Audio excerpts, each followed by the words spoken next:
First, I'd like to thank you for being a voice in my life for many years, since I first met you at Fordham University with George Melton.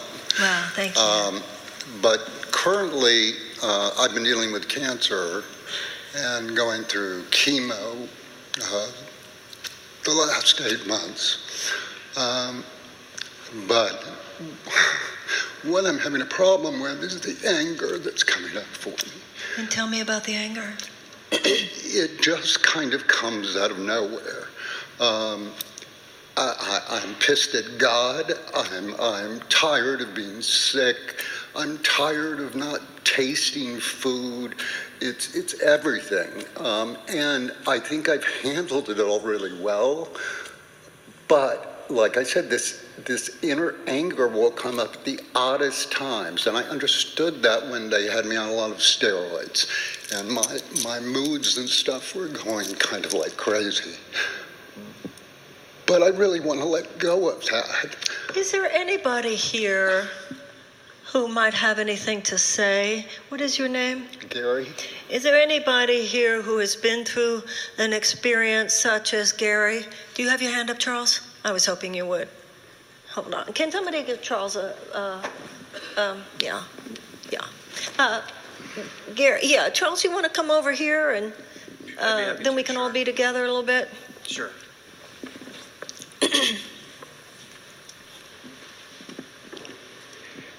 I'm Charles. Hi. I started coming to Marianne 2 years ago when I was right where you were. I was in the very dark night of the soul after a cancer diagnosis. Fortunately, I'd been building spiritual muscles that had really served me well for the 12 years before that. And so I knew that I had to really trust and believe in my faith and release the emotions that were trapped inside of me. Because actually what God told me was that the manifestation of what I was diagnosed with was stagnated emotion that had been present in my body perhaps for 15, 16, 17 years, but I never knew it was there. And I shared with Marianne the very first time I came here what I was going through, and I have miraculously been able to transcend all of the fear that is connected with the diagnosis, which is still present within my body. Through the Course in Miracles, through a lot of the other spiritual work that I do, through coming here, I've come to deepen my understanding that the cancer may be within my body, but it does not have me. My body is inhabited within my soul, and so this spiritual warrior, I know, is going to be able to go through whatever needs to happen. And in the fact that you're here right now, I trust and I believe that you're in the right place to receive whatever blessings and miracles are in store for you. And so I know that when I was where what I heard you talking about was your desire to be able to want to express and get your anger out. I would encourage that. Absolutely, in a safe place to be able to express that. Yeah, that's actually the problem. I find myself taking it out on my boyfriend. No, you don't want to do that. I don't. I'd be happy to. I see you're here with a friend. Yeah. Do you have a weekly prayer group? Okay, I highly recommend that. As James was talking about your friends, I'm sure you have friends.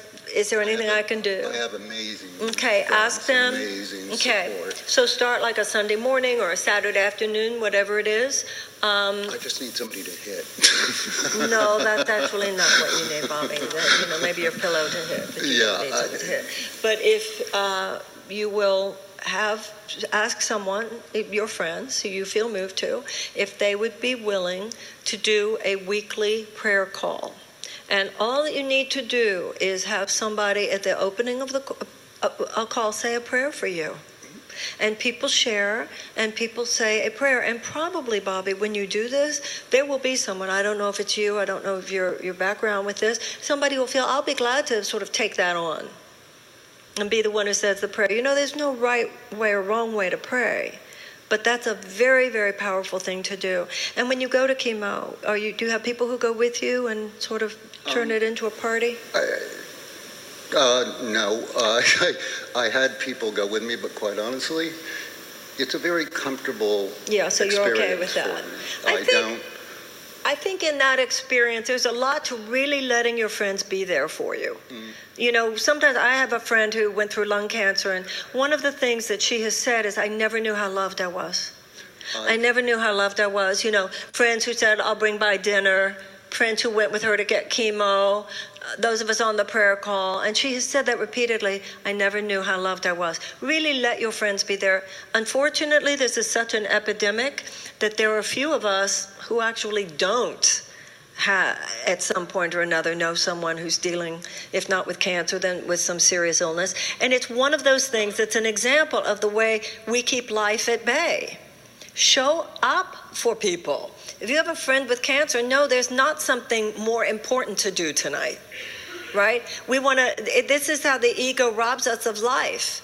Showing up for people, bearing witness in their agony. And sometimes these are the richest experiences of life. Because when you show up for someone in trouble, it's always a way of showing up for yourself.